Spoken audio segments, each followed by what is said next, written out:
There's a way to upgrade your dodge roll in Remnant too. It's transformed into a Misty Step, which covers a larger distance, provides a larger window of invulnerability, and ignores encumbrance penalties. In order to perform the Misty Step dodge, you'll need to acquire the Ring of Omens and equip it with one of 6 compatible amulets, all of which will be covered in this guide. As usual, useful timestamps can be found in the video description. We'll start with the Ring of Omens. This ring can be found in the Cathedral of Omens, located in the Yeisha biome. Of the 2 versions of Yeisha you can get, I only ever found the Cathedral of Omens in the version that starts at the Forbidden Grove. When you get to the cathedral, make sure that the red moon is active. You can tell if it is by the lighting in the room. It should be a tint of red that extends beyond the glow of the checkpoint crystal. If the red moon is not active, you can fast travel back and forth from Ward 13 until you find the red moon is active in the cathedral, although it may take some time to get lucky. Once you have a red moon active, make your way to the central chamber. Here, we'll need to complete a puzzle. There are 3 unique items that can be obtained here, but we will just focus on the Ring of Omens. To get it, pull the lever near the entrance of the chamber 1 time. Next, move to the lever near the right side of the chamber and pull it a total of 4 times.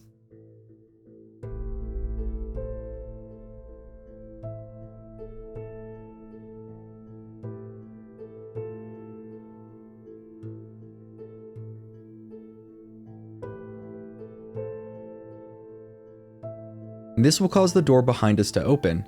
In the room beyond, there are 2 chests, and if a blood moon is active, the red plate on the ground should slide open, revealing a hidden chamber that contains the ring. For some reason, this did not happen when I revisited the cathedral after getting the Ring of Omens, but I'm hopeful that this is an issue that will only affect players that already have the ring. Now, in order to replace our dodge roll with Misty Step, we will need to equip the Ring of Omens and pair it with one of 6 amulets. In one of the cathedral rooms, you can find a book which depicts the 6 omens. As it turns out, there are 6 amulets to match the 6 omens. These are the amulets we will go after. To be clear, you will only need one of these amulets to pair with the Ring of Omens, but we're going to get all 6 in this guide to maximize our options. The first amulet, Death's Embrace, is the easiest to obtain. When first entering the Yeisha biome that starts at the Forbidden Grove, you will immediately run into Bedel of the Vaunt. He sells several trinkets, one of which is the Death's Embrace amulet for 1000 scrap. Next up is the Talisman of the Sun. This can be found in open areas of Yeisha. Specifically, look for this large attaching path of floating islands, which I found in the Expanding Glades sublocation. You'll need to carefully make your way through the path to reach a chest at the end where the Amulet of the Sun is waiting.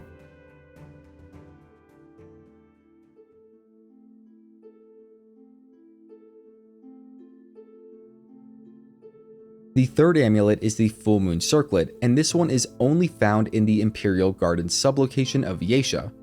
And for anyone wondering, I found the Imperial Gardens in the version of Yeisha that starts at the Red Throne. Like with the Ring of Omens, an active blood moon is required to get this amulet. Fast travel in and out of the Imperial Gardens until you see the telltale red hue in the sky. Once the blood moon is active, proceed into the Imperial Gardens and look for an engraved red plate sitting in front of a statue.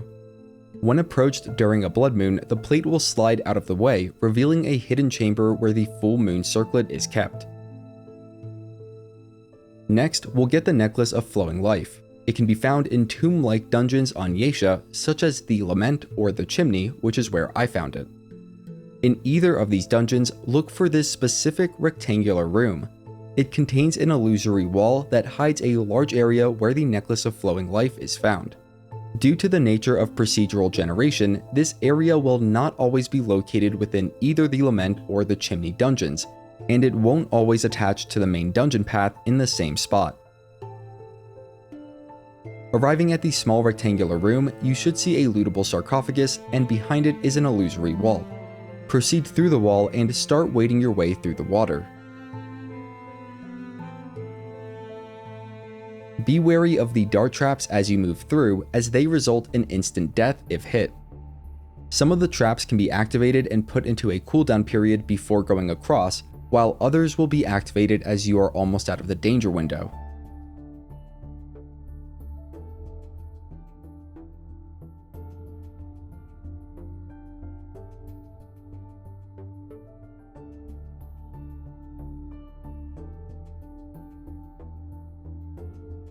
Once you make it past the dart traps, you can find and open a shortcut door to bypass the traps if you ever need to return here.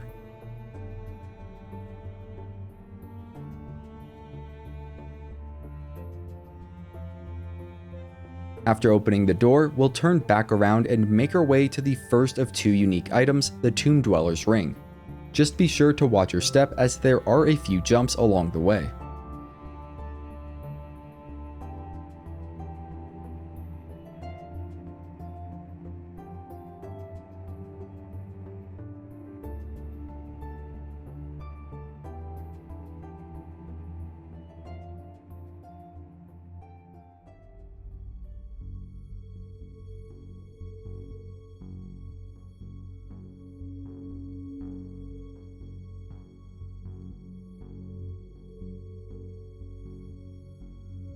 After grabbing the ring, we'll double back a short distance, then take a new path to the necklace.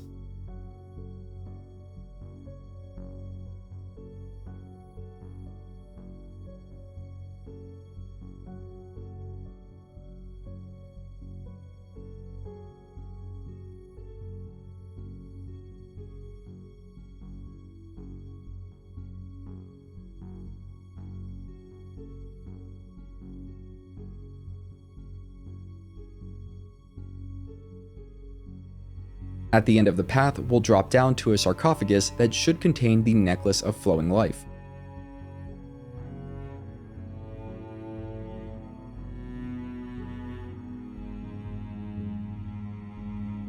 The Ravager's Mark is our 5th matching amulet, and getting it is relatively straightforward.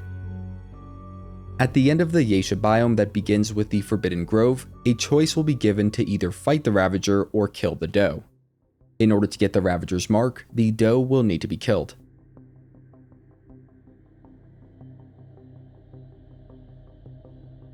The final amulet is the Red Doe Sigil. It can only be obtained in the Yeisha biome that begins at the Red Throne. After arriving, start by heading straight for the throne room. There, speak and make nice with the Eternal Empress, choosing all the cooperative and friendly options.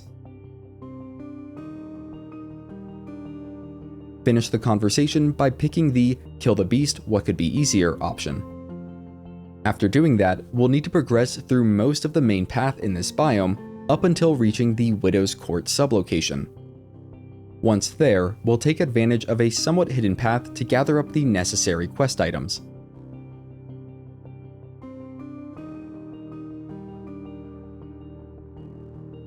In one of the buildings, you should find a staircase leading to an underground path. And along this path, there are 2 gaps that you will need to jump across.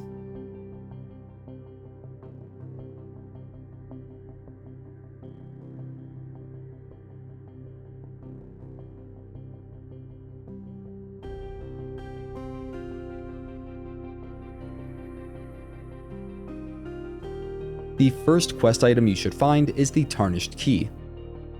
We won't need it for the purpose of this guide, but we might as well grab it while down here. Moving forward, locate and head towards the ornate-looking chest at the end of a long chamber. Across from it is a corridor concealed by an illusory wall. Use the lift at the end of the corridor to reach a secluded chamber which contains an ornate lockbox.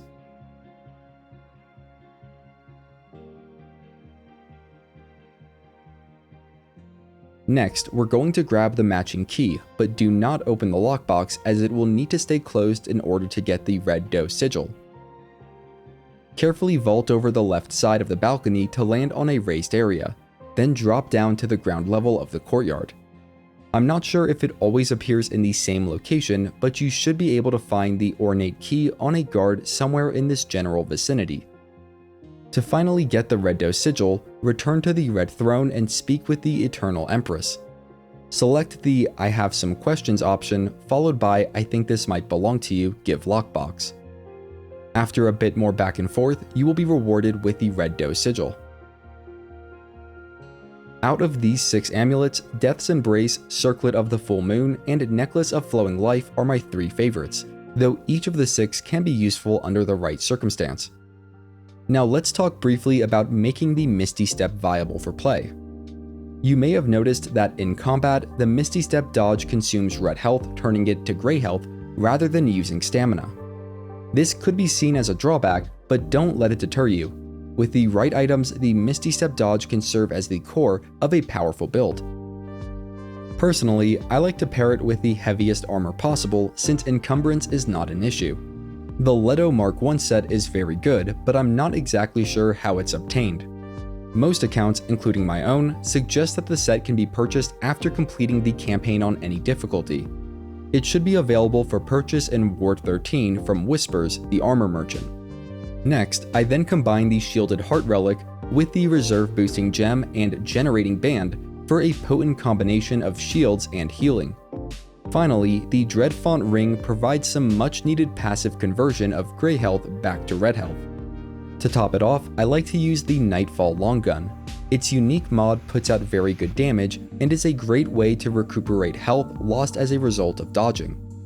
If you have any questions, you can reach out to me in the comments where I will do my best to help. If you want to see more great guides, you can head over to my channel, and if you're new, consider subscribing. You're helping me feed my cat. Her name's Marshmallow. Have a great day. If you're here today, have a great Friday and a great weekend. And as always, thanks for watching.